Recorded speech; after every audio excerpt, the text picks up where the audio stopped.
반갑습니다. 오늘은 분봉상 단타 기술보다 상승할 종목 고르는 눈을 키워드리기 위해 영상을 준비했습니다. 몇 번이고 말씀드렸지만 분봉을 보며 단타 기술을 사용하는 건 정말 잡기술밖에 안 됩니다. 단타에서 가장 중요하고 기본이 되는 건 일봉상의 위치, 그리고 거래량입니다. 상승할 공간이 있는 종목만 잘 찾는다면 매수하는 그 순간 당일 최고점에 물리더라도 조정 후에 회복은 물론 수익까지 전환할 수가 있습니다. 하지만 당일 거래량이 터지지 않아 힘이 부족하거나 고점 갭상승, 그리고 저항대 닿은 종목들은 지지선에서 지켜줄 확률이 낮기 때문에 분봉상 늘 같은 자리에서 매수를 하더라도 실패할 확률이 높을 수밖에 없습니다. 그래서 거래량이 실리지 않은 그런 날의 캔들을 보면은 상승이 굉장히 짧습니다. 그리고 거래량이 실린 캔들들을 보면은 올라갔다 내려오더라도 당일날의 변동폭이 굉장히 크기 때문에 우리는 거래량이 실린 곳에서 단타를 쳐야 됩니다. 그리고 고점 갭상승, 이렇게 상승을 충분히 하고 고점에서 시작하는 경우 보통은 전날의 고점까지는 내려오게 되어 있습니다. 여기도 마찬가지로 흘러내려오고, 보통은 이런 식으로 아래에서 갭상승한 종목들이 아닌 고점에서 갭상승한 종목들은 절대 쳐다보시면 안 됩니다. 그리고 저항대에 닿은 종목들, 여기도 보시면 저항대를 못 뚫고 내려오게 되고, 이 저항대에 닿은 종목들은 그 다음날 음봉일 확률이 커요. 여기도 마찬가지로 저항대에 맞고 내려오면은 다음날부터 흘러내리고, 여기도 마찬가지로 흘러내리고, 지지선과 반대라고 생각하시면 됩니다. 지지선 같은 경우는 지지선을 닫고 상승을 할 때 거래량만 실려준다 하면은 충분히 이렇게 시원하게 상승을 줄 수가 있죠. 하지만은 이렇게 저항대에 맞은 종목들은 대부분 수익 실현 물량들이 계속 나오기 때문에 추가적인 상승을 하기가 어렵습니다. 당연히 주식에는 100%는 없지만은 우리는 계속 확률을 높여가야 되기 때문에 확률이 낮은 자리에서는 매수를 하지 않는 게 좋습니다. 이렇게 세 가지 경우, 거래량이 터지지 않은 종목, 그리고 고점 갭상승한 종목, 그리고 저항대에 닿은 종목들은 거르고 보시면 됩니다.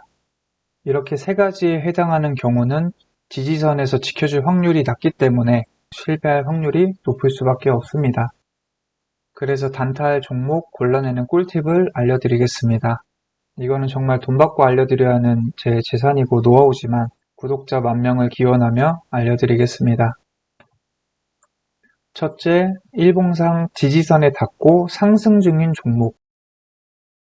지지선에 닿고 상승 중인 종목인데 지금은 거래량이 없죠. 네, 이런 식으로 내려왔다가 상승 중에 거래량이 실린 종목. 여기도 내려왔다 올라가는 중이죠. 올라가는 중에 거래량이 실린 종목. 여기도 내려왔다가 상승하면서 거래량. 여기도 내려왔다가 상승을 하면서 거래량. 내려왔다가 상승을 하면서 거래량. 내려왔다가 상승을 하면서 거래량. 고점에 맞고 내려오면서 거래량이 아니라 지지선에 닿고 올라가는 추세의 거래량이 실려줘야 됩니다. 그리고 이 저항선을 뚫으려면 무조건 대량 거래량이 필요하거든요. 이렇게 빼꼼빼꼼 저항선을 뚫었다. 이건 뚫은 게 아니에요. 이걸 뚫기 위해서 엄청난 돈이 쏟아져 들어와야 뚫은 겁니다. 그래서 빼꼼빼꼼이 아닌 확실하게 거래량이 실어서 캔들을 완성해줘야 이걸 뚫었다라고 볼 수 있는 거예요. 그러면은 이제 그 다음날부터는 여기가 다시 지지선이 됩니다. 그래서 이렇게 저항선을 뚫고 올라간 종목이 다시 지지선 근처에서 상승 중인 종목. 하지만 여기는 상승할 때 거래량이 없죠. 이럴 때는 거래를 하면 안 됩니다. 그리고 다시 지지선까지 내려왔다가 이날의 거래량이 좀 터졌죠. 이럴 때는 뭐 실패했을 수도 있는데 단타를 할 수 있는 자리였습니다. 그리고 또 내려온 다음에 상승 중에 거래량. 이날도 실패를 했을 수 있겠죠. 물릴 수 있겠죠. 하지만은 우리는 이런 근거로 매매를 해야 됩니다. 거래량이 크면 클수록 좋고, 그리고 위치가 가장 중요합니다. 이런 식으로 고점에서 거래량이 터져봤자 이 저항대거든요. 여기가 전고점들이잖아요. 이런 데선 거래량이 아무리 터져봤자 상승하기가 어려워요. 지지선에 닿고 올라가는 종목을 사야지 저항대 위에서 계속 거래량이 터진다고 매수를 하면 안 됩니다. 그리고 시가가 저항대 위에서 시작하는 종목, 이날이 그랬죠. 이날이 이 지지선을 뚫리고 내려온 다음에 계속해서 시도는 했지만 뚫지 못했습니다. 그런데 이날의 시가가 이 저항대 위에서 시작을 하며 거래량이 실려줬기 때문에 큰 상승을 줄 수 있었습니다. 이렇게 저항선 위에서 시작하는 경우가 많거든요. 근데 이 저항대 위에서 거래량이 안 터진다. 그러면 그냥 저항대 맞고 흘러 내려온다라고 보시는 게 차라리 맞아요. 이 위에 얹어졌으면 거래량이 실려서 올라가 줘야 됩니다. 이렇게 올라가기 시작하는 종목을 보시면 됩니다. 이날은 저항대 위에서 시작했지만 거래량이 그렇게 크지 않았죠. 이러면 조금 근거가 부족하고요. 이렇게 얹어진 상태에서 거래량이 실려줬기 때문에 이날은 거래를 해도 좋습니다. 여기도 마찬가지로 계속해서 뚫지 못했던 저항대를 갭상승해서 올라서 시작을 했는데 여기서 거래량이 터져줬죠. 이러면은 우리는 단타를 할 수 있는 그런 자리예요. 하지만 항상 100% 성공을 할 수는 없겠죠. 단타는 할 수 있지만 실패로 끝날 수 있었던 자리고요. 여기도 보시면은 뚫지 못했던 저항대 위에서 거래량이 실려줬기 때문에 크게 상승을 할 수가 있습니다. 그래서 거래를 하실 때 이 하락 추세에서 상승 추세로 바뀐 종목 중에 거래량이 실린 종목을 찾으시면 됩니다. 여기도 마찬가지로 하락을 하다가 상승 중에 거래량이 터져줬죠. 이런 식으로 보시면 되고, 다른 전문가들 영상을 보면서 공부를 하실 때 이 분봉상의 그런 기술에만 너무 집중하지 마시고요. 그 사람이 하고 있는 종목의 일봉상 시가 그리고 매수를 할 때 위치, 이거를 꼭 보셨으면 좋겠습니다. 그리고 상승할 수 있는 공간이 충분해야 됩니다. 지금 아까 말씀드렸듯이 지지선 근처에 내려왔다가 거래량이 실리며 올라가는 종목, 위에 저항대까지 공간이 충분하죠. 우리는 이런 종목에서 거래를 해야 물리더라도 안전합니다. 이 중간쯤에서 거래량이 터져서 올라가는 종목들은 보통 저항대를 맞고 다음날 흘러내릴 수가 있어요. 그래서 일봉상 시가가 굉장히 중요합니다. 지지선 근처에서 거래량이 실려서 올라가는 종목 또는 저항대 위에서 거래량이 실려 올라가는 종목, 이런 경우 공간이 충분히 열려있기 때문에 시원하게 상승을 줄 확률이 큽니다. 그리고 무조건 거래량 보셔야 되고요. 이 세 가지 조건을 충족한 종목을 먼저 골라내고 그리고 그 후에 분봉을 보고 타점을 잡으시면 됩니다.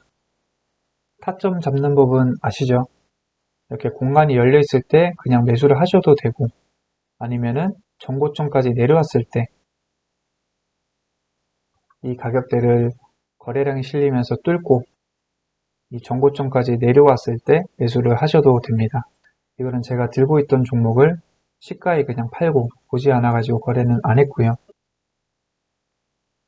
그래서 오늘 제가 거래한 종목들을 보면은 여기도 추세가 꺾이지 않은 상승 중인 종목, 지금 완성이 되어 있기 때문에 저항선으로 보일 수 있는데 이게 내려온 다음에 지켜줘야 되는 자리, 이 전고점들 보이시죠? 계속 뚫지 못했던 곳을 뚫어 올린 곳, 이 가격까지 다시 내려와서 시작을 했기 때문에 제가 지켜보게 된 거고요.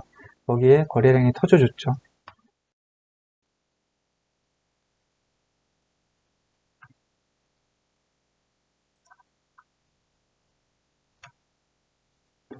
이런 식으로 거래량이 실려서 상승을 주고 내려올 때 사모아서 분할 매도를 한 모습입니다. 이 종목도 마찬가지로 오늘 거래량이 실리고 지지선 근처에서 상승을 주기 때문에 이만큼의 공간이 열려 있습니다. 전고점까지 왔기 때문에 이 근처 보이시죠? 여기서 매수를 해서 분할 매도를 했고요. 이 종목도 마찬가지 저항대를 뚫는 거래량이 나왔기 때문에 제가 지켜보다가 매수를 했습니다. 시원하게 거래량이 실리면서 상승을 주고 내려올 때 분할 매수, 이 가격까지 제가 보긴 했는데 좀 놓친 것 같아요.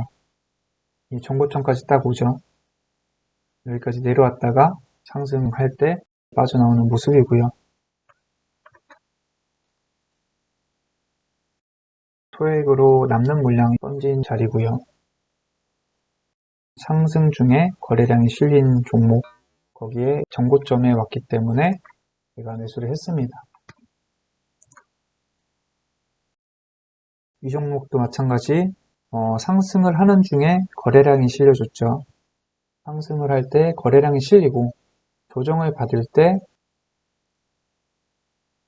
지금 이 가격이 정고점이다라고 볼 수 있는데 그러기에는 상승의 폭이 너무 크지 않기 때문에 좀 더 아래에서부터 사모았습니다. 이거는 어제 단타로 들어갔던 종목이네요. 어제 거래량이 실려서 상승을 주고 다시 고압 수준까지 내려왔기 때문에 제가 매수를 했고요. 이렇게 끝날 것 같지 않아서 들고 가면서 매도를 했습니다. 분봉상에 이런 차트들이 참 많잖아요. 근데 다 똑같은 게 아니라 일봉상의 위치가 중요해요. 어디서 시작을 해서 힘을 받고 올라갔는지. 이런 모양의 차트가 여기가 저항대를 맞았다라고 하면은 이 지지선을 못 지키고 계속 뚫고 내려갔을 확률이 큽니다. 하지만은 지금은 상승의 시작점인 캔들 충분히 눌러주고 이날 처음 상승을 하는 날이잖아요. 이렇게 되면은 매물 소화라고 보는 게 맞겠죠. 이렇게 상승할 공간이 많은데 하루 만에 끝날 확률은 적다라고 보시면 됩니다. 네, 이것도 지금 스윙으로 제가 산 건데 생각보다 이제 상승을 많이 해줘서 매도를 하는 중이고요.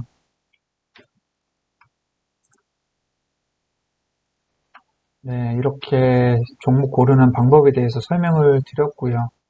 공부가 어느 정도 되신 분들은 제가 오늘 설명드린 내용이 바로바로 입력이 되셨을 것 같은데 이제 이해가 안 되시는 분들, 공부가 많이 안 되신 분들은 좀 이해하기 어려우실 수 있어요.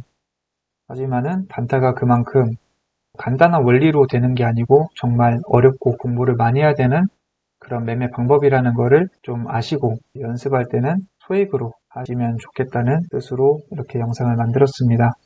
오늘 영상 보시고 도움이 좀 되셨다면 구독, 좋아요 꼭 좀 부탁드리고 회원가입 또는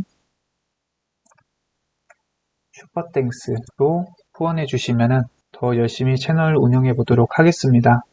그리고 일요일에 VIP 회원분들께 제 관심 종목 공유해 드렸는데 현대약품 CS 베어링에서 수익 내셨는지 모르겠네요. 네, 제가 17일날 종목 추천을 해드렸고요. 상승을 했는데 수익을 내셨는지 모르겠네요. 네, CS 베어링도 크게 상승을 줬죠. 그리고 세 종목을 더 알려드렸는데 그 종목은 아직 큰 상승을 하지 않고 지지선 근처에 있기 때문에 말씀드리긴 어렵고요. 이런 위치를 보시면 좋을 것 같아요. 제가 추천을 해드리고 있는 종목도 지지선 근처에서 제가 알려드렸거든요. 큰 수익보단 지지선 근처에 초보들도 대응할 수 있는 쉬운 종목만 제가 공유를 해드리고 있으니까 관심 있으신 분들 VIP 가입도 부탁드리겠습니다. 오늘은 여기까지 하도록 하겠습니다. 감사합니다.